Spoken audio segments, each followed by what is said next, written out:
आओ सुनाऊं तुम्हें अपनी जुबानी, आओ सुनाऊं तुम्हें अपनी जुबानी, पौड़ी के कचरे की प्यारी सी कहानी। जी हाँ, कहानी में जगत किशोर बड़थाल में आप सभी का स्वागत है। आज आपको एक ऐसी कहानी सुना रहा हूं जिसकी कहानी लगभग लगभग इस समय 2025 चल रहा है, यानी 2002 से शुरू होती है। वो कहानी है पौड़ी के कचरे की कहानी। जी, उत्तराखंड बना सन 2000 में।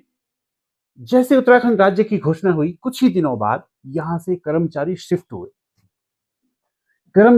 हुए। उसके बाद उनके जो कार्यालय थे वो शिफ्ट हुए। कार्यालय शिफ्ट हुए, उसके बाद वो जो कर्मचारी थे उनके परिवार शिफ्ट हुए। जब परिवार शिफ्ट हो गए, उसके बाद आस पड़ोस के लोग वो भी शिफ्ट हो गए। उसके बाद एक चुनाव आया और चुनाव में घोषणा हुई। घोषणा एक ऐसी घोषणा हुई कि जहां पौड़ी का कचरा पड़ता था, लेकिन वो कब से पड़ता था इसकी जानकारी मुझे नहीं है। उस जगह को आप सभी जानते हैं, उस जगह को लाश घर भी बोलते थे। और ये जगह थी सीएमओ ऑफिस के ठीक नीचे। उस जंगल में कचरा पड़ता था। मैंने कहा एक चुनाव आया, उस चुनाव में एक वादा हुआ, तो मुझे वोट दो, मैं तुम्हें कचरे से मुक्त करूंगा। लोगों ने वोट दिया और कुछ समय बाद वाकई वो जगह कचरे से मुक्त होने लगी। लेकिन कचरा वहां से शिफ्ट हुआ। आपको पता हो कचरा देहरादून नहीं गया। हाँ, वो कचरा इसी शहर में रह गया। जो अभी तक शहर के किनारे था वो शहर के अंदर घुसने लगा। और कुछ समय बाद कोई जगह नहीं बची जहां कचरा ना पहुंचा। पौड़ी की हर सड़क कचरे से लबालब हो गई। पौड़ी का हर मोहल्ला कचरे से लबालब होता चला गया, क्योंकि कचरे की कोई व्यवस्था ही नहीं की गई थी। जो पौड़ी से देहरादून शिफ्ट हुए उनके लिए तो बहुत आलीशान ऑफिस बने, उन्होंने बहुत बढ़िया बढ़िया कोठियां बनाई। लेकिन पौड़ी के उस कोने से जो कचरा शिफ्ट हुआ, उसके लिए पौड़ी में कोई जगह नहीं थी। ट्रक बुक किए गए, रात रात को कचरा डाला गया। कभी टेका के जंगल में, कभी श्रीनगर वाले रास्ते पे, कभी कोटद्वार वाले रास्ते पे, जहां जहां जगह हो सकती थी वहां अंधेरे में कचरा डाला गया। लेकिन वहां जो गांव थे, उस तरफ जो गांव थे, उन लोगों ने विरोध करना शुरू किया। एक समय ऐसा आ गया जब कचरा सड़क पर ढेर बनना शुरू हो गया, बड़े बड़े ढेर।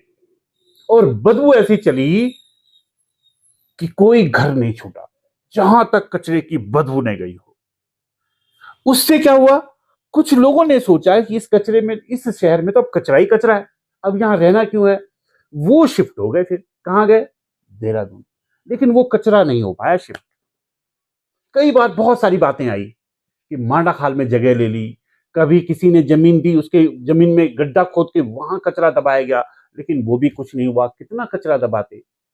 कभी कोई मशीन लगी, कुछ हुआ, बहुत सारी बातें, एनजीटी सब बहुत सारी बातें हैं, लेकिन कचरे का कोई इलाज नहीं हुआ। फिर धीरे धीरे एक जगह ऐसी बनी जहां पौड़ी में जब घर बनते थे उनकी मिट्टी गिरती थी, वहां उस मिट्टी के साथ कचरा जाना शुरू हुआ। और धीरे धीरे वो व्यवस्था बड़ी होती चली गई, बड़ी होती चली गई, बड़ी होती चली गई। आंदोलन हुए, पता आपको।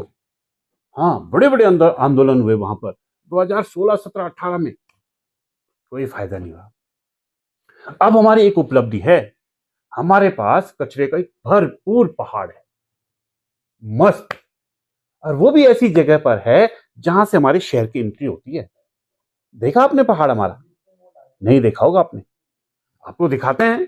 बड़ा पूरा पहाड़ है, मस्त पहाड़ है, कचरे से लबालब है। और उसकी खूबी ऐसी है कि वहां धुआं, चाहे गर्मी हो, बरसात हो, ठंड हो, कोई फर्क नहीं पड़ता, वहां से धुआं निकलता रहता है, वहां से वो खुशबू निकलती रहती है। अब तो मैंने सुना है उसके ऊपर जो कॉलोनी है, पहले वो लोग कहते थे वहां बदबू आती है, अब नहीं कहते वो लोग। अब वो कहते हैं अब बदबू नहीं आती है। क्या होता है, कुछ समय बाद जब हमें किसी चीज की आदत पड़ जाती है तो फिर हमें ना उसकी ना सुगंध लगती है, ना उसकी कोई दुर्गंध लगती है। कर दो ना इसका इलाज, इसे भी शिफ्ट कर दो ना कहीं, इसकी भी व्यवस्था कर दो ना। यहां से लोग गए, उनकी व्यवस्था हो गई, कार्यालय गए, उनकी व्यवस्थाएं हो गई, बहुत कुछ यहां से गए, सबकी व्यवस्थाएं हो गई। पौड़ी में कचरा बचा है, इसकी भी व्यवस्था कर दीजिए ना, निवेदन है मेरा आपसे। कहानी में जगत किशोर बड़थवाल आपको कैसी लगी? एक अगली कहानी के साथ फिर आपसे मुलाकात होगी। मेरी इस कहानी को, इस चैनल को लाइक, कमेंट और शेयर के साथ साथ मेरे इस चैनल को सब्सक्राइब करना न भूलिएगा। मिलते हैं आपको अगली कहानी के साथ। नमस्कार।